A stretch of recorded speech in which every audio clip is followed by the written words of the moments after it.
पश्चिम बंगाल सरकार ने detect, delete और डिपोर्ट नीति को जमीन पर लागू करना शुरू कर दिया है। अब ये 3D इतने अहम क्यों है? डिटेक्ट यानी कि जितने भी पश्चिम बंगाल में एक तरीके से इलीगल तरीके से रह रहे हैं, वहाँ पर बांग्लादेशी जितने भी रोहिंग्या हैं उनको डिटेक्ट किया जाए, फिर उनको पश्चिम बंगाल से डिलीट किया जाए और पश्चिम बंगाल से डिलीट करने के बाद उनको डिपोर्ट कर दिया जाए। हम एक एक करके आपको बताएंगे, लेकिन सबसे पहले समझिए कि डिटेक्ट करना क्यों ज़रूरी है। पश्चिम बंगाल में रोहिंग्यों की तादाद जो है वो काफ़ी ज़्यादा बढ़ती नजर आ रही थी। उसके बाद अब बीजेपी ने चुनाव के दौरान ये दावा किया था कि पश्चिम बंगाल में जितने अवैध तरीके से रोहिंग्या यहाँ पर रह रहे हैं, बांग्लादेश के लोग रह रहे हैं, उनको जो है वापस अपने देश भेजना बहुत ज़्यादा ज़रूरी है, उनको वापस अपनी जगह भेजना बहुत ज़्यादा ज़रूरी है। इसलिए पश्चिम बंगाल ने 3D का नियम जो है वो लागू कर दिया और उसके बाद डिटेक्ट किया। अब डिलीट किस तरीके से करेंगे? जिन्होंने भी फर्जी आधार कार्ड, यहाँ पर फर्जी वोटर आईडी कार्ड अपना टीएमसी के सरकार में बनाया होगा, टीएमसी जब सरकार में थी, जब जितने भी फर्जी आधार कार्ड, फर्जी वोटर आईडी कार्ड, फर्जी पैन कार्ड जो बनाया होगा, उन्हें सबको डिलीट किया जाएगा। यानी एक तरीके से बोले, फिर से पश्चिम बंगाल की छटनी होने लग गई है। पश्चिम बंगाल में एक और बारी एक इनडायरेक्ट तरीके से एसआईआर चालू हो गई है। और अगला मुद्दा आता है डिपोर्ट। डिपोर्ट यानी कि उन बांग्लादेशी रोहिंग्यों को, ये जो तस्वीरों में आप देख सकते हैं, उनको वापस बांग्लादेश भेज देना। इस अभियान के तहत मालदा जिला पहला जिला बना है जहां होल्डिंग सेंटर शुरू किया गया है। होल्डिंग सेंटर में फिलहाल 9 संदिग्ध बांग्लादेशी नागरिकों को रखा गया है। इसी के साथ हमारे साथ जुड़े हैं हमारे सहयोगी समृद्ध मिश्रा। समृद्ध, देखिए यहाँ पर अभी पश्चिम बंगाल को लेकर जितनी अटकलें लगाई जा रही थी, उसके बाद एकाएक करके मुद्दा जो है वो यहाँ पर साबित होता जा रहा है। पहले शुभेंदु अधिकारी के साथ प्रधानमंत्री भी थे, गृह मंत्री भी थे, उसके बाद सारे नेताओं ने यहाँ पर बोला जितने भी बांग्लादेशी रोहिंग्या हैं जो अवैध तरीके से भारत की भूमि में रह रहे हैं, उनको वापस भेजा जाएगा।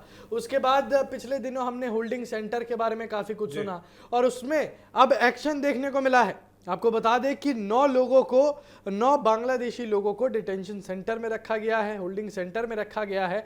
वहां उनके साथ उनको परेशान नहीं किया जाएगा, लेकिन उनको बाहर भी नहीं घूमने दिया जाएगा, क्योंकि ऐसे में खतरा और बढ़ जाता है। और इन 9 लोगों में 3 महिलाएं और 6 नाबालिग शामिल बताए गए हैं। ये सेंटर मालदा के इंग्लिश बाजार इलाके के चंदन पार्क में बनाया गया है। इन लोगों को गाजोल के पांडुआ क्षेत्र से लाया गया था और होल्डिंग सेंटर में कड़ी सुरक्षा जो व्यवस्था थी वो की गई थी। देखिए अंकुर, सबसे जरूरी ये हो जाता है कि आखिरकार इस पूरे चुनाव का नैरेटिव जो है वो इसी के इर्द गिर्द घूमते हुए नजर आया था। पश्चिम बंगाल में जब चुनावों का पूरा सिलसिला चालू हुआ, जब प्रचार चालू हुआ, तो बीजेपी ने सबसे पहले यही कहा था, जैसी हमारी सरकार बनेगी मात्र 6 महीने के अंदर जो है हम जितने ऐसे घुसपैठिए उनको बाहर निकालने का काम करेंगे एक एक कर। और ये चीज़ भी अमित शाह ने, देखिए अपने संकल्प पत्र, बीजेपी ने जो घोषणा पत्र जारी किया था जिसका नाम संकल्प पत्र रखा था, उसमें साफ तौर पर यह कहा गया था कि देखिए मात्र 6 महीने के अंदर हम जो है यहाँ पर CAA भी लागू करेंगे। तो ये सरकार एक इशारा कर रही है कि देखिए CAA की ओर जो है हम अब और तेज़ी से अग्रसर होकर आगे बढ़ रहे हैं।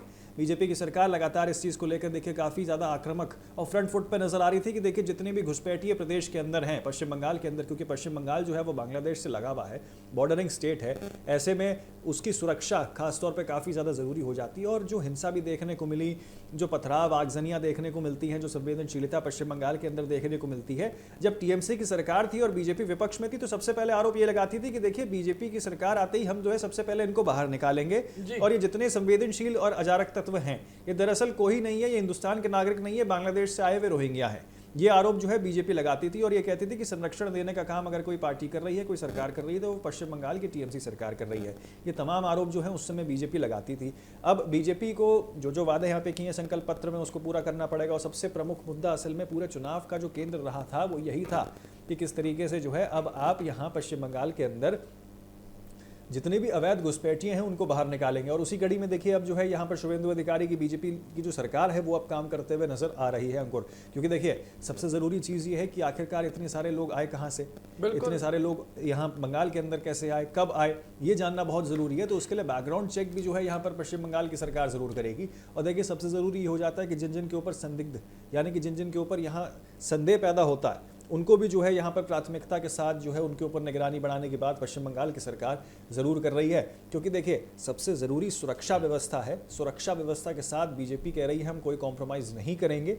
तो उस कड़ी में ये तमाम लोग आखिरकार बंगाल के अंदर आए कैसे, इतने सालों तक कैसे रह रहे थे, और अब अगर उनको बाहर निकाला जा रहा है चिन्हित कर, तो आखिरकार उनको कहाँ, अगर वापस बांग्लादेश भेजा जाता है तो ये भी एक बहुत बड़ा जो है सवाल बन जाता है कि आखिरकार इतने सारे लोग बंगाल के अंदर कब और किस तरीके से आए। और जो आरोप लग रहे थे कि देखिए ये वोटर्स को भी अफेक्ट कर सकते हैं, क्योंकि अगर देखिए अच्छी खासी संख्या में अगर लोग गैर कानूनी तरीके से रह रहे हैं और फर्जी वोटर कार्ड अगर अपना बनवाएंगे तो उसका असर जो है वो चुनाव प्रक्रिया पे भी पड़ेगा। इन्हीं सब लोगों की छटनी के लिए जो है एसआईआर की प्रक्रिया की गई थी, जिसका विपक्ष ने काफ़ी जमकर विरोध किया था। लेकिन बहरहाल बात की जाए कि अगर यहाँ किस तरीके से होल्डिंग सेंटर्स की बात की जा रही है, डिटेंशन सेंटर्स की बात की जा रही है, वहाँ जो है उन तमाम लोगों को रखा जा रहा है। और जैसा कि आपने जिक्र किया कि अब ये देखिए 9 का आंकड़ा जो है फिलहाल छू लिया गया है। हो सकता है इसमें आने वाले समय में नंबर्स जो है वो और बढ़े, यानी कि गिनती जो है वो और बढ़ते हुए इजाफा दिख सकता है। अंकुर, बिल्कुल समृद्ध, जो आंकड़ों की हम यहाँ पर बात कर रहे हैं उन आंकड़ों में इजाफा देखने को मिलेगा। लेकिन बहरहाल जो आपने सबसे पहले बात कही थी कि आखिरकार वो बांग्लादेशी पश्चिम बंगाल की जमीन पर घुसे कैसे, उन्होंने वहां पर फर्जी अपने आइडेंटिटी कार्ड्स बनवा लिए, वो कैसे हुआ। बीजेपी की यही नीति है जो 3D की दर्शकों हमने बात करी, डिटेक्ट, डिलीट और डिपोर्ट। ये 3D की नीतियों में ये भी साफ हो जाएगा कि किस सरकार के संरक्षण में इन बांग्लादेशी रोहिंग्यों ने यहाँ पर अपना जो कार्ड बनाया, फर्जी कार्ड बनवाया। क्योंकि अगर उन्हें पकड़ा जाएगा, उनसे पूछताछ की जाएगी तो वो खुद ब खुद सारी चीजें जो है यहाँ पर निकल कर आएंगी। क्योंकि देखिए अंकुर, एक और चीज गौर करने वाली ये भी है कि पश्चिम बंगाल की धरती में आपने प्रवेश कर लिया, उसके बाद अब क्योंकि आप हिंदुस्तान की धरती में प्रवेश कर चुके हैं तो आपके लिए बहुत आसान है कि अब आप जो है अलग अलग राज्यों में यहाँ से जा सकते हैं। तो अब जनसंख्या आपकी और बढ़ सकती है, तो वो खतरा जो है वो बाकी राज्यों में भी फैलता है। हो सकता है पश्चिम बंगाल से उठ के जो है आप नॉर्थ ईस्ट की ओर चले जाएं, हो सकता है पश्चिम बंगाल से आप उड़ीसा या फिर बिहार झारखंड की तरफ चले जाएं, और बढ़ते बढ़ते हो सकता है आप दिल्ली तक पहुंच जाएं। तो ये एक बहुत बड़ी समस्या बनी हुई कि जब आप पश्चिम बंगाल की धरती के अंदर प्रवेश कर चुके हैं तो ये रोहिंग्या जो हैं ये सिर्फ पश्चिम बंगाल तक सीमित ना रहकर पूरे भारत में जो है वो फैल सकते हैं। ये एक बहुत बड़ी समस्या और चुनौती जो है वो फिलहाल सरकार के सामने बनी हुई है। अंकुर, देखिए समृद्ध, सीधे तौर पर अभी बीजेपी और शुभेंदु अधिकारी के लिए चुनौतियों का दौर खत्म नहीं हुआ है। क्योंकि मान लीजिए अगर इन रोहिंग्यों को उन्होंने पकड़ भी लिया एक बारी को, लेकिन अगर डिपोर्ट करने के समय इनसे ये कहा गया कि हमें असाइलम चाहिए, हमें सरेंडर करना है, हमें भारत देश में रहना है, हमें अपने देश से खतरा है, तो ये भी कहीं ना कहीं शुभेंदु अधिकारी के लिए और साथ साथ बीजेपी के लिए मुश्किलों का समय शुरू हो जाएगा। क्योंकि अगर यहाँ पर उनकी लोगों की बातें यहाँ पर नहीं रखी जाएंगी असाइलम को लेकर, तो यहाँ पर विपक्ष फिर से अपना कड़ा रुख अपना लेगा।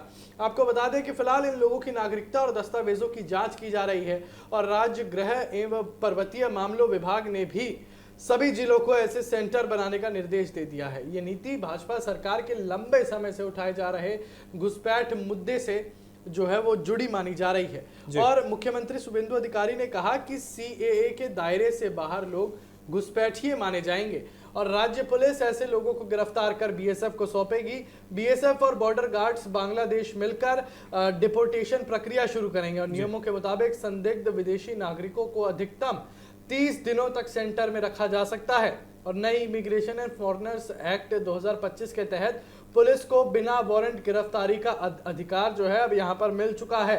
यानी अगर कोई ज्यादा चालाकी दिखाने की भी कोशिश करेगा समृद्ध, तो सीधे तौर पर पुलिस जो है अपने इस एक्ट के बारे में बता सकती है और सीधे उनको पकड़ सकती है। अब इस मुद्दे पर राजनीतिक बहस भी तेज हो गई है, जहां भाजपा ने इस कदम का स्वागत किया है, जबकि टीएमसी ने भारतीय नागरिकों को परेशान ना करने की बात कही है। यानी टीएमसी समृद्ध अभी भी यहाँ घेरती हुई नजर आ रही है। टीएमसी अभी भी यहाँ ये कह रही है कि यहाँ बांग्लादेशियों को नहीं, यहाँ भारतीय नागरिकों को भी परेशान किया जा रहा है। लेकिन अगर बीजेपी के पास पुख्ता सबूत है कि जितने भी लोग हैं ये बांग्लादेशी नागरिक हैं, तो इसमें टीएमसी को क्या ही आपत्ति होनी चाहिए। क्योंकि यहाँ पर राजनीतिक विश्लेषकों का समृद्ध ये मानना था कि कहीं ना कहीं ये जो रोहिंग्ये हैं जो अपना फर्जी वोटर कार्ड बनाकर जो है पश्चिम बंगाल में रह रहे थे, ये भी कहीं ना कहीं टीएमसी का वोट बैंक बताया जा रहा था। और ऐसे में इन सबका छटनी होना और इन सबका वापस डिपोर्ट होना ये टीएमसी के लिए चिंताजनक खबर तो है ही। लेकिन फिलहाल यहाँ पर टीएमसी को अपनी छवि बचाने के लिए देश हित को ऊपर रखना पड़ेगा, पश्चिम बंगाल को ऊपर रखना पड़ेगा, अपनी चुनावी और सियासी रणनीति को नीचे रखना पड़ेगा, क्योंकि अपने आप में एक बहुत संवेदनशील मुद्दा है। जाहिर सी बात है, जो इस देश का नागरिक है ही नहीं वो इस देश में अवैध तरीके से क्यों रहे, सही बात है। क्यों इस देश की जमीन पर कब्जा करे, क्यों इस देश का जो है वो खाना खाए, क्यों इस देश के संसाधन हैं उनका आखिरकार दुरुपयोग एक तरीके से जो है वो होते हुए दिखाई दे रहा है। अगर आप इस देश के नागरिक नहीं हैं और गैर कानूनी तरीके से आप रह रहे हैं, गैर कानूनी तरीके से अगर आपने यहाँ पे जो है अपना दस्तावेज बनाए हैं, आप चीज़ों का यहाँ इस्तेमाल कर रहे हैं, सरकारी सुविधाओं का फायदा ले रहे हैं, ऐसे में आखिरकार जो हिंदुस्तान के असली नागरिक हैं उन तक जो है कई मरतबा ये सुविधाएं नहीं पहुंच पाती हैं। बिल्कुल, इसका खामियाजा जो है हिंदुस्तान के नागरिक नागरिकों को भुगतना पड़ता है। तो आखिरकार क्या ये बाहर से आए हुए घुसपैठिए हिंदुस्तान के नागरिकों का हक छीनेंगे? ये एक बहुत बड़ा विषय और एक संकट पूरे देश के सामने, खासतौर पर पश्चिम बंगाल के सामने, बीजेपी की सरकार के सामने फिलहाल अंकुर बना हुआ है। लेकिन समृद्ध, बीजेपी सीधे तरीके से कह रही है कि हम इन रोहिंग्यों को जो अवैध तरीके से यहाँ पर रह रहे हैं, जो अवैध गतिविधियों में भी शामिल हैं, हम उनको यहाँ पर नहीं रहने देंगे। अगर आपको चाहिए, आप कायदे और कानून के साथ आइए, असाइलम चाहिए, हम आपको असाइलम भी दे देंगे। लेकिन अभी मैंने आपसे कहा समृद्ध की सबसे ज्यादा मुश्किल है असाइलम को लेकर जो है वो आगे आकर खड़ी हो सकती है, क्योंकि अभी से टीएमसी यहाँ पर बीजेपी का घेराव करती हुई नजर आ रही है। तो अगर असाइलम का मुद्दा उठता है और वो सबसे ज्यादा चर्चा का विषय बन जाएगा तो यहाँ पर बीजेपी के लिए मुश्किलें बढ़ जाएंगी। फिलहाल आपको बता दें कि शुभेंदु अधिकारी की 3D पॉलिसी यानी कि डिटेक्ट, डिलीट और डिपोर्ट पॉलिसी अपने आप में पश्चिम बंगाल में नया चर्चा का मुद्दा बनी हुई है। और ये कहा जा सकता है कि इस मुद्दे के बाद पश्चिम बंगाल की जनता काफी ज्यादा उत्साह में नजर आ रही है, क्योंकि ये वही जनता थी जो इन लोगों के साथ कॉम्प्रोमाइज करती हुई नजर आती थी। ये वही जनता थी जो पश्चिम बंगाल में पैदा हुए, पश्चिम बंगाल में पले बड़े और अचानक कुछ समय बाद देखते हैं कि जो उनका पड़ोसी है वो एक बांग्लादेश से आया हुआ एक अवैध तरीके से रह रहा रोहिंग्या है। तो कहीं ना कहीं भारतवासियों को भी इन चीज़ों से दिक्कत होती थी। लेकिन अब इतना बड़ा फैसला लिया है, इतनी बड़ी जो आगाज जो बीजेपी ने छेड़ दी है, ये अपने आप में पश्चिम बंगाल को बहुत बड़ा मुद्दा बनाया हुआ है। क्यों समझे? बिल्कुल, देखिए अपने आप में बहुत बड़ा मुद्दा जो है फिलहाल बना हुआ है, लेकिन अब देखना ये होगा कि आखिरकार किस तरीके से डिपोर्ट नीति जो है पूरी सरकार की वो किस तरीके से काम करती है, कितने चेहरे जो हैं इसमें सामने निकल के आते हैं, कितने लोग जो हैं बाहर आ पाते हैं और कितने लोग ऐसे हैं जिनको सच में जो है बांग्लादेश वापस भेजा जाता है। तो ये जो है फिलहाल एक बहुत बड़ा मुद्दा बना हुआ है। आने वाले समय में देखिए किस तरीके से जो है अब यहाँ सरकार आके काम करती है और सीएए को लागू करने की बात जिस तरीके से यहाँ संकल्प पत्र में बीजेपी ने कही थी वो किस तरीके से चरणबद्ध तरीके से लागू हो पाता है, इस पर भी सबकी नजरें जो है फिलहाल अंकुर टिकी हुई हैं। बिल्कुल समृद्ध, क्योंकि यही पश्चिम बंगाल जब चुनाव हो रहे थे सबसे अहम मुद्दों में से ये एक अहम मुद्दा था और बीजेपी को ये करके दिखाना भी था, क्योंकि पश्चिम बंगाल की जनता ने अब इस समय इन पर भरोसा जता दिया है। फालता सीट की हमने आंकड़े देखे, अगर वोटिंग की बात की जाए तो 86 से 87% की वोटिंग वहां पर दर्ज होती है। देखिए खाली फालता की बात नहीं है, कई सारी ऐसी सीट्स हैं जो हाई प्रोफाइल सीट्स हैं जहां टीएमसी काबिज थी, जहां टीएमसी का अपना एक हुकूम था, जहां टीएमसी कई सालों से जो है जीतते हुए आ रही थी, वहां पर टीएमसी हार चुकी है। बिल्कुल, तो ऐसी कई सारी सीट्स ऐसी हैं जहां टीएमसी जो है काबिज थी, टीएमसी का गढ़ मानी जाती थी। वो सारी सीट्स अगर टीएमसी हार कर बीजेपी के खेमे में अगर उसका वोट ट्रांसफर हो रहा है तो बीजेपी के सामने एक ये चुनौती और परीक्षा जरूर है कि आखिरकार हम जो वादे करके आए हैं, जो हमने वादे संकल्प पत्र में किए हैं, जो हमने घेरने का काम किया टीएमसी सरकार को विपक्ष में रहते हुए इतने सालों तक, 15 साल के शासनकाल को आपने एकदम से जो है सिरे से नाखिर कर दिया, सिरे से जो है उसको दरकिनार कर दिया और कह दिया 15 साल कुछ काम नहीं किया ममता दीदी ने। ऐसे में जब आप इतने सारे आरोप लगा रहे हैं और संकल्प पत्र लेके आ रहे हैं, उसमें तमाम बातें जो है कह रहे हैं, तो आपके सामने ये परीक्षा है कि आप जो है अब उन सारी बातों को धरातल पर उतार सकें।